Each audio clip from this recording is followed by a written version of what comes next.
नमस्कार मेरे प्यारे बच्चों। तो आइए आज हम हमारी हिंदी पाठ्य पुस्तक से पाठ जो देखकर भी नहीं देखते, इसकी लेखिका है हेलेन केलर। जो लेखिका है वो अपनी इस कहानी में हमें क्या बताती है कि वो आँखों से अंधी है, उसकी आँखों के देखने की शक्ति नहीं है।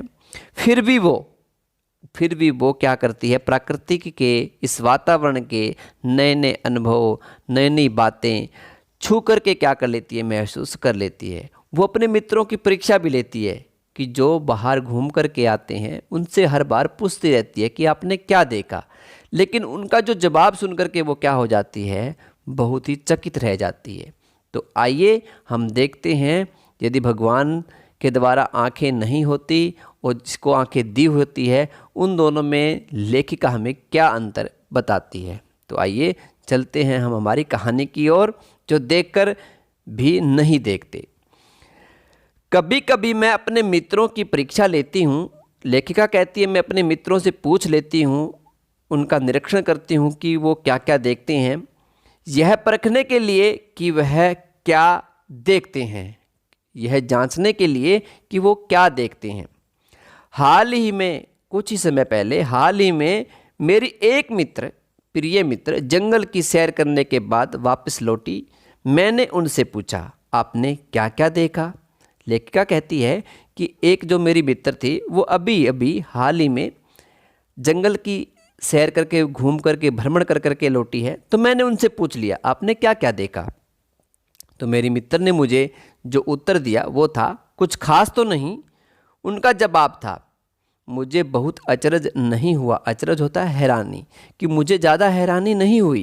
क्यों नहीं हुई? क्योंकि मैं अब इस तरह के उत्तरों की आदी हो चुकी हूँ। मुझे आदत पड़ गई है इन चीज़ के उत्तरों की, कि लोगों जो है मुझे कैसा उत्तर देंगे, मुझे पहले से पता होता है। मेरा विश्वास है कि जिन लोगों की आंखें होती है वे बहुत कम देखते हैं। लेखिका यहाँ कहती है, मुझे पूर्ण विश्वास है, मैं भरोसा करती हूँ कि जिनके पास आंखें होती है वो प्रकृति के इस वातावरण के जो दृश्य हैं वो बहुत ही कम देखते हैं। तो आगे क्या कहती है फिर लेखिका, क्या कहती है, क्या यह संभव है कि भला कोई जंगल में घंटा भर घूमे और फिर भी कोई विशेष चीज़ न देखे। लेखिका कहती है, प्रश्न करती है कि ऐसा हो सकता है कि कोई घंटा भर, 1 घंटे के लिए जंगल में घूम करके आए और कोई चीज़ें ना देखे। मुझे जिसे कुछ भी दिखाई नहीं देता। अब आपको पता है लेखिका को तो कुछ दिखाई देता ही नहीं, तो वो कहती है जिसे कुछ भी दिखाई नहीं देता तो भी सैकड़ों रोचक चीज़ें मिल जाती है जिन्हें मैं छूकर पहचान लेती हूँ। लेखिका कहती, अगर मुझे जिसको कुछ दिखाई नहीं देता उसे जब सैकड़ों रोचक क्या होता है, बहुत ही आनंद, दिलचस्प देने वाली चीज़ें मिल जाती है और जिन्हें मैं छू कर के पहचान लेती हूँ। मैं भोजपत्र के पेड़ की चिकनी छाल और चीड़ के खुरदरी छाल को स्पर्श से पहचान लेती हूँ। लेखिका कहती है कि मैं इन चीज़ों को, अब यहाँ क्या है, लेखिका है किन चीज़ों को छू करके पहचान लेती है।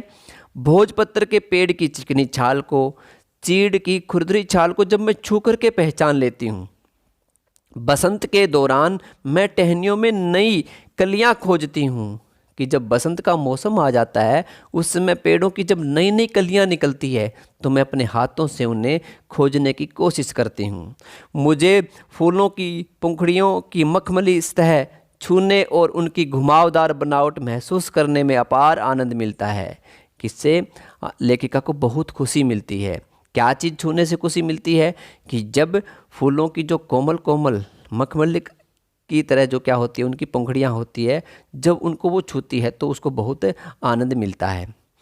इस दौरान मुझे प्रकृति के जादू का सा कुछ एहसास होता है। लेखिका को कौन से जादू का एहसास होता है और कब एहसास होता है? कि जब मैं खुश नसीब होती हूँ तो टहनी पर हाथ रखते ही किसी चिड़िया की मधुर स्वर कानों में गूंजने लगते हैं। यानी ये एक प्रकार का जादू है। लेखिका इसको एक प्रकार का जादू मानती है कि जब मैं किसी पेड़ की टहनी को छूती हूँ और छूने के बाद अचानक से जब मुझे क्या सुनाई देता है, उन चिड़िया की मधुर स्वर, जो स्वर होते हैं वो मेरे कानों में गूंजते हैं, तो मुझे बहुत खुशी मिलती है। और कौन सा जादू की बात करती है वो? अपनी उंगलियों के बीच झरने के पानी को बहते हुए महसूस कर मैं आनंदित हो उठती हूँ। मुझे बहुत खुशी मिलती है जब झरने का पानी बहता है, और जिसमें मैं क्या कर लेती हूँ, अपनी उंगलियाँ के बीच में से जब पानी बहता है तो मुझे बहुत खुशी मिलती है।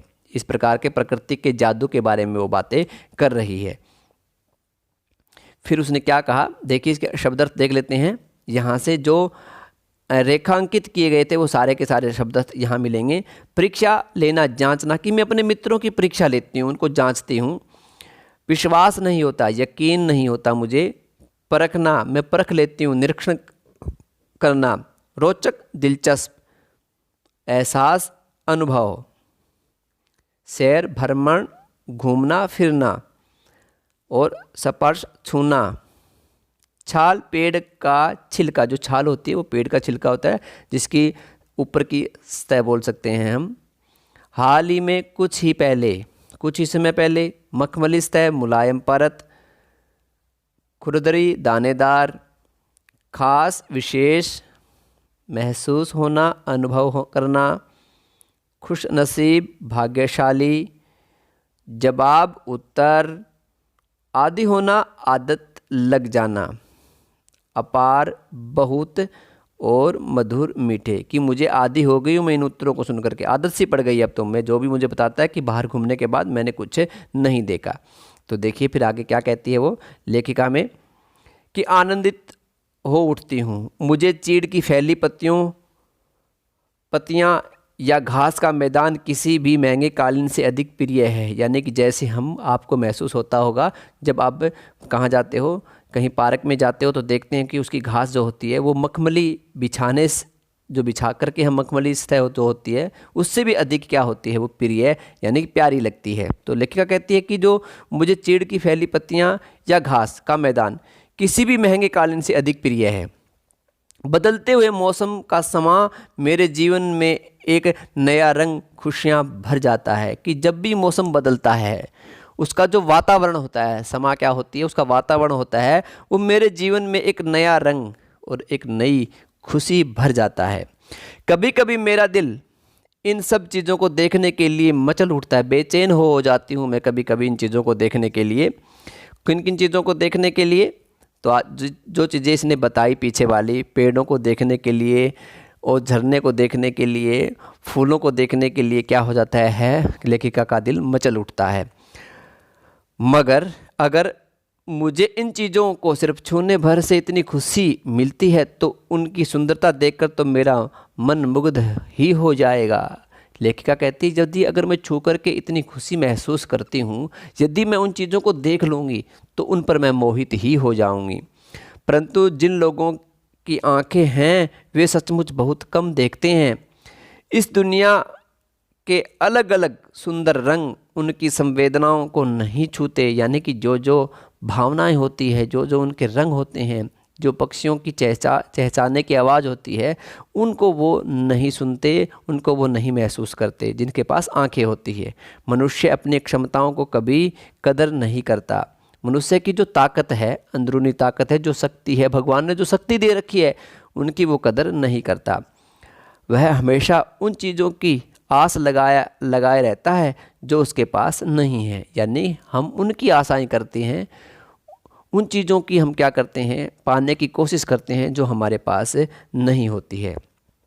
यह कितने दुख की बात है कि दृष्टि के आशीर्वाद को लोग एक साधारण सी चीज़ समझते हैं। कि भगवान के द्वारा देखने की जो शक्ति दी गई है उसको केवल मनुष्य एक साधारण सी चीज़ें समझता है। कि भगवान ने हमें आंखें दे रखी है देखने के लिए, वो एक साधारण चीज़ नहीं है। जबकि इस इमायत से ज़िंदगी को खुशियों के इंद्रधनुषी रंगों से हरा भरा जा सकता है। इंद्रधनुष के 7 रंग, कि इस भगवान के इस उपहार से, नियामत क्या होती है, इस उपहार से हम अपनी ज़िंदगी को क्या कर सकते हैं, खुशियों से भर सकते हैं। इंद्रधनुषी 7 रंगों से हम अपने जीवन को भर सकते हैं। भगवान के द्वारा जो आँख रूपी आशीर्वाद हमें दिया गया है, देखने की शक्ति हमें दी गई है, उसे हम परख सकते हैं, देख सकते हैं, महसूस भी कर सकते हैं। तो आइए इसके शब्दार्थ देख लेते हैं क्या क्या बनते हैं। स्वर, आवाज़, आनंदित, खुश, समा वातावरण, मैंने कहा ना समा मेरे जीवन में एक नया रंग और खुशियाँ भर देता है कि जब भी मौसम बदलता है उसका वातावरण, मैं बेचैन हो उठती हूँ, मचल उठता, मचलना बेचैन होना, मुग्ध होना मोहित होना, जब मैं उनको देख लूँगी तो क्या हो जाऊँगी, उन पर मुग्ध हो जाऊँगी यानी मोहित हो जाऊँगी, मोहित होना। संवेदना अनुभूति करना, चेतना जगाना, क्षमता गुण ताकत नहीं पहचान पाता मनुष्य, कदर करना, मान देना, इज्जत करना, आस लगाना, इंतजार करना, दृष्टि देखने की शक्ति, नियामत ईश्वरीय उपहार भगवान के द्वारा दी गई शक्ति जो है, इंद्रधनुषी, इंद्रधनुष के 7 रंग, ये थे हमारे शब्द अर्थ। और अब हमें जो हमारे इस पाठ का चित्रात्मक कार्य बोल सकते हो आप इसको, और पोर्टफोलियो भी बोल सकते हो। जो करना है वो आप इस प्रकार के इन दोनों चित्रों में से कोई एक कर सकते हो। दोनों एक ही चित्र हैं, एक में रंगीन है एक में बिना रंगीन का, आप पेंसिल वर्क से कर सकते हो। दूसरा, आप इन दोनों में से भी एक चित्र बना करके अपना चित्रात्मक कार्य पूरा कर सकते हो। तो मेरे प्यारे बच्चों, जो पाठ था हमें ये एक शिक्षा देता है। क्या शिक्षा देता है? कि भगवान ने हमें इतने अपने शरीर के रूप में विभिन्न प्रकार की क्या दी है, शक्ति दी है, देखने की शक्ति, सुनने की शक्ति, सूंघने की शक्ति, काम करने की शक्ति।